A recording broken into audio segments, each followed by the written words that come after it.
প্রত্যেকটা ঘরে, আপনাদের ঘরে যে চাচিরা আছে, ভাবিরা আছে, এরা ইচ্ছা করলে একজন খারাপ পুরুষকে ভালো বানাতে পারে, ঠিক কিনা বলেন? কোনো মহিলা ইচ্ছা করলে কোনো খারাপ স্বামীকে ভালো বানাতে পারে, আবার কোনো স্বামী ইচ্ছা করলে কোনো খারাপ স্ত্রীকে ভালো বানাতে পারে। যদি মহিলা বলে ফজর আযান হয়েছে তুমি নামাজে যাও, পুরুষ যদি নামাজে না আসে, যদি বলে সারাদিন তোমার সাথে আমার কোনো সম্পর্ক থাকবে না, সত্যিকারে যদি খাবারটাও জোগান না দেয়, এমন কোনো স্বামী নাই যে স্বামী জান্নাতে যাবে না। আবার প্রত্যেকটা স্বামী যদি মসজিদে আসার সময় তার স্ত্রীকে বলে আমি মসজিদ থেকে এসে যদি দেখি তুমি কোরআন পড়ছো, তাহলে তোমার সাথে সারাদিন আমার সম্পর্ক ভালো থাকবে। এই যে একে অপরের ভালোবাসা, একে অপরের প্রতি যদি যত্নবান হওয়া যায়, শরীয়ত মোতাবেক চলা যায়, খোদার কসম ওই পরিবারটা আমার রাসূলের আদর্শান্বিত পরিবার হবে, আল্লাহর রহমতি পরিবার হবে। ওই পরিবারে শয়তান কখনো গ্যাঞ্জাম লাগাতে পারে না, ঠিক কিনা বলেন? তার মানে প্রত্যেক মা বোন এমন হবে যারা নামাজি হবে, যারা স্বামীর অনুগত হবে। সকাল শুরু হবে, সূর্য উদিত হবে, পরিবারের মহিলাদের কোরআনের আওয়াজের মুখরিত হবে পুরো বাড়িটা। আবার এমন পরিবারের ওই পরিবারটাই হবে সবচেয়ে সেরা পরিবার, যেই পরিবারে সকালবেলা ফজরের নামাজ দিয়ে শুরু হয়। ওই পরিবারটা হবে জান্নাতি পরিবার, যেই পরিবারটা সকালবেলা আল্লাহর কোরআন দিয়ে শুরু হয়।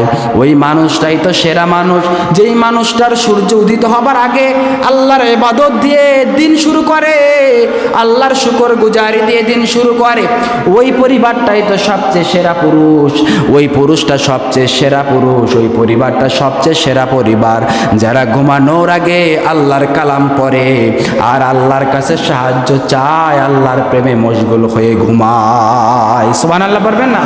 এজন্য রাসূল বলেছেন মানুষজন চারটা জিনিস দেখে বিবাহ করে। কয়টা জিনিস? আপনারা বিবাহ আপনাদের সন্তানদেরকে যখন করাবেন, যুবক ভাইরা যখন করবেন, আপনারা চারটা জিনিস দেখবেন। কয়টা জিনিস? জোরে কোন? বিবাহর জন্য চারটা জিনিস দেখা জরুরি। এক নাম্বার মনে রাখবেন, ওয়ালি দীনিহা, দিন, যেই মহিলার দিন আছে তার সব আছে। দুই নাম্বার ওয়ালি জামালিহা, তার সৌন্দর্য। তিন নাম্বার ওয়ালি নাসাবিহা, তার বংশবনিয়ত।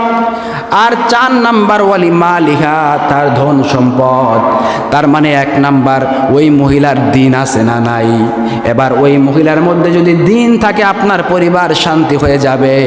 যেই মহিলার মধ্যে দিন নাই, ওই মহিলার সঙ্গে সংসার করে আপনি সারা জীবন তৃপ্তি পাবেন না। দিনযুক্ত মহিলাকে বিবাহ করবেন, দেখবেন আমার আল্লাহ রাব্বুল আলামিন আপনাদের উভয়ের দাম্পত্য জীবনে শান্তির ফয়সালা করে দিবেন। সুবহানাল্লাহ পড়েন। এজন্য দিনদার মহিলা বিবাহ করবেন। সবাইকে কোরআনের জন্য মুক্তবে পাঠাবেন। আপনারা আপনাদের সন্তান সন্ততি নাতি নতকুর যারা আছে এদেরকে দিন শিখাবেন। আপনি ডাক্তার, MBBS, আপনি অফিসার, ম্যাজিস্ট্রেট, হানতান যা বানান না কেন, ইট ডাজন্ট ম্যাটার, বাট আপনি সর্বপ্রথম এট ফার্স্ট আপনি যে টিচ দিবেন, যে শিক্ষা দিবেন, সেটা হচ্ছে দিন ইসলামের শিক্ষা। কোরআন পড়া শিখাবেন, নামাজের কথা বলা শিখাবেন। যেই ডাক্তার নামাজি হয় সেই ডাক্তারের মতো উত্তম ডাক্তার আর পৃথিবীতে দ্বিতীয় কেউ নাই। যেই অফিসার নামাজের সময় নামাজ পড়ে, অফিস টাইমে অফিস করে, তার মতো সবচেয়ে উৎকৃষ্ট মানের অফিসার এই পৃথিবীতে আর দ্বিতীয় কেউ নাই। যেই ইঞ্জিনিয়ার নামাজের সময় নামাজ পড়ে, তার ইঞ্জিনিয়ারিং কাজ করে, এরপরে তার মতো এত ভাগ্যবান সুন্দর আচরণকারী ইঞ্জিনিয়ার পৃথিবীতে আর কেউ নাই। এজন্য প্রত্যেকটা কর্মেই পৃথিবীতে আমার জানা মতে এমন কোনো কর্ম নাই যেই কর্মে আপনাকে নামাজের জন্য বিরতি দেওয়া হয় না। প্রত্যেকটা কর্মে আপনার নামাজের বিরতি আছে না নাই? জোরে বলেন ভাইরা আমার। দ্বিতীয়ত আপনি দেখবেন ওয়ালি জামালিহা, সৌন্দর্য, আউট অফ বিউটি নেয়। মানে আমার যুবক ভাইয়েরা আর আপনারা যারা ছেলেদেরকে বিবাহ করাবেন, দেখতে গেছেন মেয়ে, উপরে দেখলেন সুন্দর দেখা যায়, চকচকা উপরের চামড়া। উপরের চামড়া একটা কথা আছে, চকচক করলেই সোনা হয় না। আপনি উপরের চামড়া দেখে চকচকে সুন্দর দেখলেন আর আপনার ছেলের বউ বানিয়ে নিয়ে এলেন, 3 দিন পরে দেখবেন উদাও, ডিভোর্স লেটার পাঠিয়ে দিয়ে ও চলে গেছে আর এক পুরুষের সাথে। এজন্য আউট অফ বিউটি নয়, আপনি আপনার সন্তানকে, আপনার নাতিকে, যুবক ভাইরা যারা বিবাহ করবেন, যে মেয়েকে, এটা হবে ইনার অফ বিউটি, মানে ভিতরের সৌন্দর্য। ইনার বিউটি দেখে বিবাহ করবেন। ভিতরের তার সৌন্দর্য, তার পুরো দেহটাই সৌন্দর্য। সুবহানাল্লাহ পড়বেন না? আর 3 নাম্বার ওয়ালি নাসাবিহা, যার উত্তরাধিকারী, যার মা বাবা ভালো। মনে রাখবেন গাছের পরিচয় তার ফল দ্বারা। যদি যে মেয়ের, যে ছেলের বাবা ভালো হয়, বুঝবেন এই ছেলে এই মেয়ে অত্যন্ত ভালো। যারা মা বাবা খারাপ হয় এর সন্তান অতটা ভালো হয় না, তবে দুই একটা এদিক সেদিক হতে পারে। গোবরের মধ্যে পদ্ম ফুল ফোটে না মাঝে মাঝে, এটা হতে পারে। যেই পরিবারটা সুদ খায় দেখবেন ওর সন্তানাদি ভবিষ্যতে সুদ খাবে।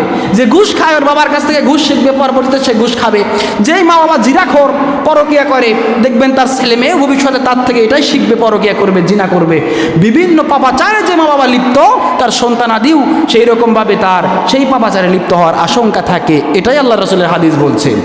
এরপরে রাসূল বলেন ওয়ালি মালিহা, তার ধন সম্পদ আছে। এখন ধন সম্পদ খালি আপনি দেখতে পারেন সম্পদ আছে প্রচুর পরিমাণ, যে দেখলেন বড় বড় বিল্ডিং, দালান কোঠা, এইটা দেখে আপনি পাগল হবেন না। সম্পদ বলা হয় তার দেহের যে একটা সম্পদ আছে, এই দেহের সম্পদটাকে সে নষ্ট করে নাই, পরপুরুষের সঙ্গে জিনায় লিপ্ত হয় নাই, তার ভার্জিনিটি নষ্ট করে নাই, তার নিজের ব্যক্তিত্ব বোধকে সমাজের মধ্যে টিকিয়ে রেখেছে। এই হলো সবচেয়ে বড় সুপুরুষ এবং সুমহিলা। সুবহানাল্লাহ বলবেন না? এটা আপনারা দেখবেন। শুধু দালান কোটা বিল্ডিং 2 তলা 5 তলা 10 তলা দেখে পাগল হবেন না। কারণ অনেক সময় আপনি খেয়াল করে দেখেন অধিকাংশই বিল্ডিংয়ের মধ্যে শান্তি নাই।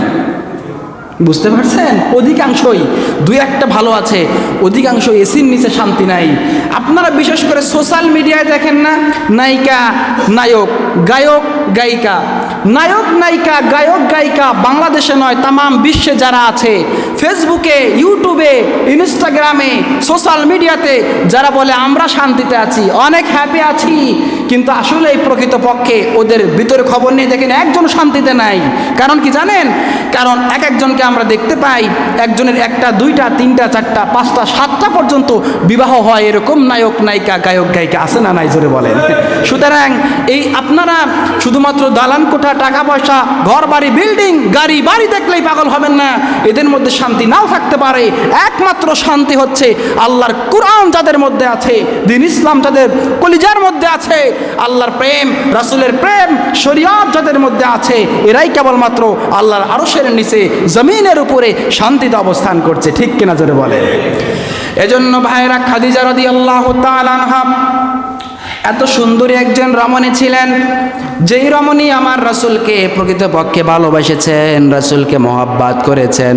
রাসূলের প্রেম বন্ধন খাদিজা রাদিয়াল্লাহু তাআলার মাঝে বেশি ছিল। সুবহানাল্লাহ পড়বেন না? এজন্যই তো আল্লাহ পাক খাদিজাকে পৃথিবীর সেরা মহিলা বলে আখ্যায়িত করেছেন। সুবহানাল্লাহ পড়েন। শুধু তাই নয়, আল্লাহ পাক খাদিজাকে নিজেই সালাম জানিয়েছেন। আল্লাহ রাব্বুল আলামিন এত বেশি ভালোবেসেছেন, যতদিন পর্যন্ত আমার দয়ার নবীর কাছে খাদিজা ছিল, আমার দয়ার নবী এতদিন পর্যন্ত দ্বিতীয় কোনো বিবাহ বন্ধনে আবদ্ধ হন নাই। সুবহানাল্লাহ। এজন্য